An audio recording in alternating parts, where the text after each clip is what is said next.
Why am I nervous? Like this is the scariest thing I do today. Lift. Yeah, now power. Good. Nice rotation, full throttle. Look where you want to go. Stay on the power. Look where you want to go. Stay on the power. That's it. And lift on it. Keep it going, keep it going, Oh keep my it God. going. Keep it Oh! Now hard on the brake. Even just having a few laps with the generational or the model year changes, I feel like I can push the car. I'm feeling a little bit more confident, and that's exactly what I'm gonna look for if I wanna take this thing on track. Welcome to Downshift, everyone. My name is Matt, and I'm here at beautiful Sonoma Raceway in Northern California, and I'm gonna show you everything that you need to know about the 2026 Toyota GR Corolla. Let's get into it. And for those of you unfamiliar, we're going to start with what this car is and what it competes against. Now, this is Toyota's hyper hatch, you could think of it. It's hotter than a GTI, it's hotter than something like an Elantra N, and it kind of competes against things like Civic's Type R, the VW Golf R that we were also recently in, and I guess kind of sort of the Elantra N from Hyundai starts to nudge in a little bit, and maybe kind of sort of the WRX, but it really is kind of facing off against the Civic Type R. And we'll get into more of why that is as we go through the video. But let's cover off what's new for 2026. Now last year 25 was a facelift year and they added an automatic transmission, but for 26 they've increased the rigidity. There's been a lot of focus on structural adhesive. There's an extra 46 feet of structural adhesive in the car to make the whole chassis more rigid and to respond better to the suspension. They've also added another air intake to help cool the engine on prolonged track use, as we've certainly been putting to use today. And they've kind of cleaned up the trim grades. There's now the base, which is just the GR Corolla, and there's the Premium Plus. So no more core, no more circuit. It's just kind of cleaned up, and that's just kind of nice. And what's under the hood will be familiar to you all. It's the 1.6 turbocharged 3-cylinder that we're used to. It's that G16E GTS. It's tuned up to 300 horsepower and 295 pound-feet of torque. Like I mentioned, there's two transmissions that you can get, and the automatic is going to be good for about 22 mpg, or the manual, which is probably the one that I would recommend getting, is good for 24 mpg. So it's more efficient to boot, and 0 to 60 is going to be done in just under 5 seconds, which is pretty quick. But expounding a little bit more on Drivetrain, where does that power from that G16E go? Like I mentioned, it goes through either one of two transmissions. There's the 8-speed direct automatic transmission that made its debut last year. It makes it more accessible for people that don't want to or can't drive manual. And it's got a nice close ratio. It was developed on track in rally stages. It's similar to the ratios that you'd get in the manual car, and it's got an automatic transcooler, which is certainly not a bad idea for doing some hot lapping like we're doing today. Now, Toyota says that it's faster than the rival DCTs. I'm sure they're referring to the Hyundais and the VWs. I'd have to get them back to back to truly test, but it does feel pretty snappy.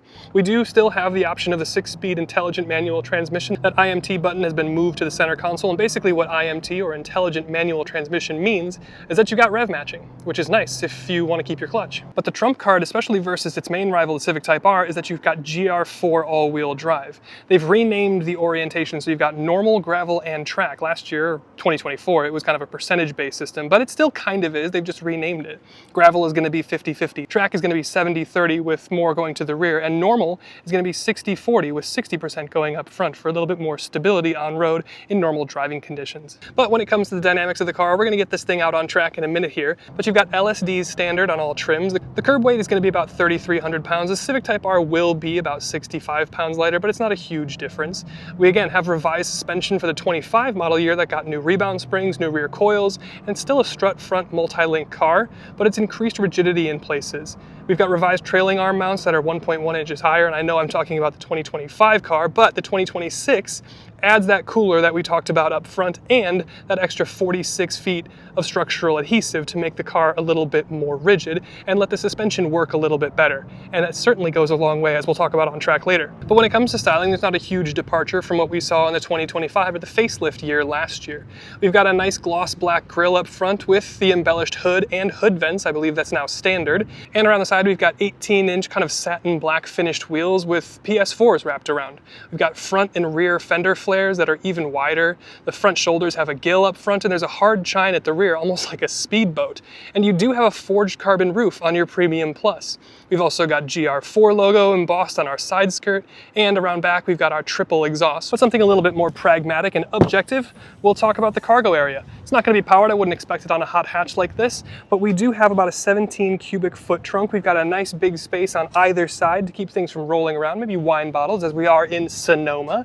We can drop our R seats 60/40, and then you've got a nice big space. The Type R is going to bring a larger hatch, but the back seat here in the GR Corolla is a little bit more robust, which we'll talk about right now. So we'll go up the cabin, check out the rear seats. We've got a cup holder here, and we've got 2 more cup holders here and another one on the far side, but that's not all there is. In the Civic, you've only got 2 seat belts back here, but check it out. You've got 3 seat belts back here, so you've got way more cup holders, and you can fit another human back here.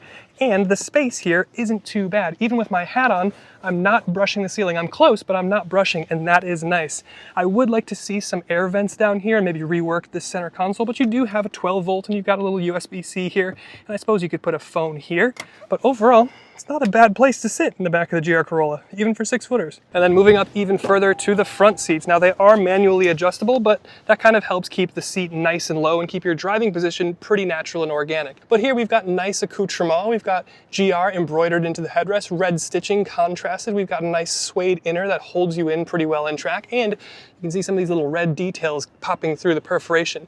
You're gonna have heated seats here, no cooled seats. I wouldn't expect that in something like a hot hatch, but you can get a heated steering wheel as well, I believe on your Premium Plus. And overall, it's a great seat as we've seen on track, and we've had this thing as a press car for the last couple of years, and it's been great doing regular on-street duty as well. As we touch on the overarching cabin experience real quick, it still is a Corolla, which means we still have our normal center console. You've got a little spot for your wireless charger up there, but then you've got your shifter and some of your drive mode controls. You've got your controls for your GR4 all-wheel drive system, and then you've got a nice little spot for your cup holders. Just make sure if you've got a tall water bottle or something like that, put it in the more rearward cup holder so you're not hitting it with your elbow. But the rest of the dash and some of the materials and stuff, it's fine. It's not going to win any awards or trick you into thinking it's a BMW, Mercedes, or an Audi, but it's nice enough. We've been beating on these cars all day. Nothing squeaks, nothing rattles, and it's fine. We've got some red accenting and some synthetic leather, and with the Alcantara or the micro suede on the seats, you've got a nice diverse kind of material set here, which makes it feel a little bit more upmarket. But then zooming in on technology, you've got pretty much everything you could ask for. On your Premium Plus, you are going to get a head-up display. You've got a totally digital instrument cluster that you can cycle through all sorts of stuff. G meters, boost pressures, all that sort of stuff right over there. Really pretty nice. Over here, Toyota infotainment system. You've got wireless Apple CarPlay, Android Auto. It's a nice, reliable connection too. I will say that there's been some comments from Type R owners that have some finicky connection issues with CarPlay, but this is a rock solid connection, or at least it has been in our previous years of test cars. We've got JBL premium audio if you go for the right spec. You've got your wireless charger like we mentioned, and got a nice reverse camera. It's not a 360, I wouldn't expect a 360, but it certainly works. And the last thing I'll mention is you got Toyota Safety Sense 3.0. In the automatic cars, you're gonna have a little bit more robust feature set, but even in the manual cars, you can get adaptive cruise. Total win. And last thing that we'll talk about before we get out on track is the price. Now for 2026, the GR Corolla starts at $39,160. You add in destination, you pay a little bit more for your Premium Plus. I think it's a pretty good value, so let's get out on track. Hey guys, real quick, Matt here. Just wanted to say I hope you've been enjoying the video. If you have, would really appreciate you hitting that subscribe button. I know it doesn't seem like a big deal, but it does go a long way in helping us get access to cars sooner and get access to manufacturer engineers so we can get more information on the cars and get you more information so you can make better decisions. So would really appreciate you hitting that subscribe, like, comment, the whole YouTube thing. But with that, let's get back to the video. GR Corolla on Sonoma Raceway. Now the big thing for 2026, as we talked about throughout the video, is the addition of some additional chassis bracing. And one of the nice things about having this experience here with Toyota is they've actually structured the day where you drive some of the earlier cars. So I've driven the 2023, I've driven the 2024 back to back with the 2026 and some of the changes that they've made. And you can really feel the differences. Like the chassis certainly feels a little bit, oh, missed that apex pretty badly. Trying to monologue and drive at the same time. But you can really feel the changes. The steering feels more sharp, more dynamic. The braking feels a little bit better as we head into the carousel. Downhill. And I think overall, the suspension changes that they made in 2025 and some of the extra 46 feet or thereabouts of structural adhesive goes a long way here. The car feels more disciplined. The chassis feels more rigid. I can feel myself getting more out of the car. And that's kind of exactly what I want. And I don't know if you would have felt that if you didn't drive these things back to back. So it's really been nice to have this experience, to feel how the steering feels different, to feel how the chassis responds differently as we come through the S's here. Again, we're not going 10/10ths or anything because I've never been on Sonoma before, but even just having a few laps with the generational or the model year changes, I feel like I can push the car. I'm feeling a little bit more confident, and that's exactly what I'm going to look for if I want to take this thing on track. Every year feels a little bit more track worthy, and it's great. It's great. Good changes, new cooling for 26. That certainly helps with these cars getting beat on all day here at Sonoma. And the chassis improvements, suspension tweaks last year, structural adhesive this year. Welcome changes. Welcome changes. Good job, Toyota. It does fall off in the back side of this a little bit. It's going to be kind of a soft left, so remember that. So you're on the throttle, light brake if needed. There you go. That's about your max down there. We go. Right? Downhill hard right. It's off camber. As you can see, it's going to plateau, and then our true turn in is that the double cone's coming on up. Okay. Going to the right. To the right. Up, but you're going to be able to see more of it. Okay. Very soft right. Now this is a blind right-hander, and it's going to proceed into a left hand coming down, and then now we can get on the throttle. I'm going to try to get you to stem the throttle a little bit longer than maybe what you're used to. Okay. And hold it right there. Keep it going. Keep it going. Keep it going. Keep it going. Keep it going. Keep it going. Keep it going. Keep it going. Oh my God! Keep it. Oh Yep. shit! Now hard on the brake. There you go. Now it's going to drop down. Hard brake. Get ready to use the e-brake if you want. Leave the clutch in while you're doing it. Now clutch out. There you go. Perfect. Well, that was something. Good.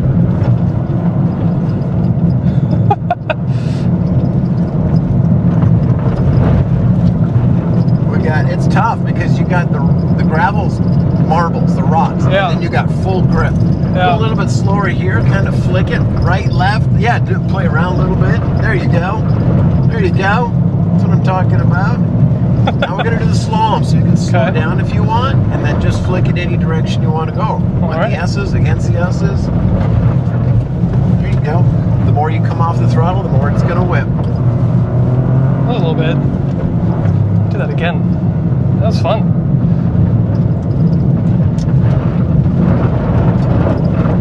All right, now we're going to come to the end of the course. All right. You're going to hang a That right. was fun. Let's do it, man. Yeah, whenever you're ready.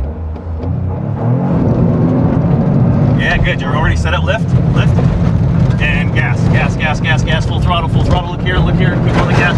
Stay on the gas. Still looking, and pull out of it. Nice, easy return. Nice. Whoa. Good job. Again. Yeah. It's good acceleration. Good. Turn and lift. Yeah, no gas. That's it. Gas. Here it comes. Stay on the power. More power. That's foot it. down. There you go. And then the feather out of it. That's it. Nice and easy. Yeah. More power earlier. More power earlier through the first turn. For the second. Okay. So the turn just whap, and then here it comes. Then the power's transferring. It's doing that 30-70 thing. Yeah, but that's nice. You saw how you lifted and it rotated. Yeah. So Yeah. you really have that pause. Throw the weight to the nose, Yeah. and then boom, here we go. All right. Acceleration. Good. Res. Turn to lift. Yeah, now gas. No gas. Full throttle. Look here. Yeah, that's it. Good job. Keep turning in. Yeah, see how you're Yeah. out of it? You see how the four-wheel drive was pulling? Yeah. At first, I it was initially okay counter-steered. because you're off the power because it was working with the arc we needed. Yeah. But then once you got on the power, you felt the car pull in. Dude. That was good. Good That job. was cool, man. That was awesome. One more. One more? I think so. Yeah, good. Go. Still power. Lift. Yeah, now power. Good. Nice rotation. Full throttle. Look where you want to go. Stay on the power. Look where you want to go. Stay on the power. That's it. And lift out of it. Oh, Just my work on God. catching it. And yeah, good, dude. Nice. Excellent. That was awesome.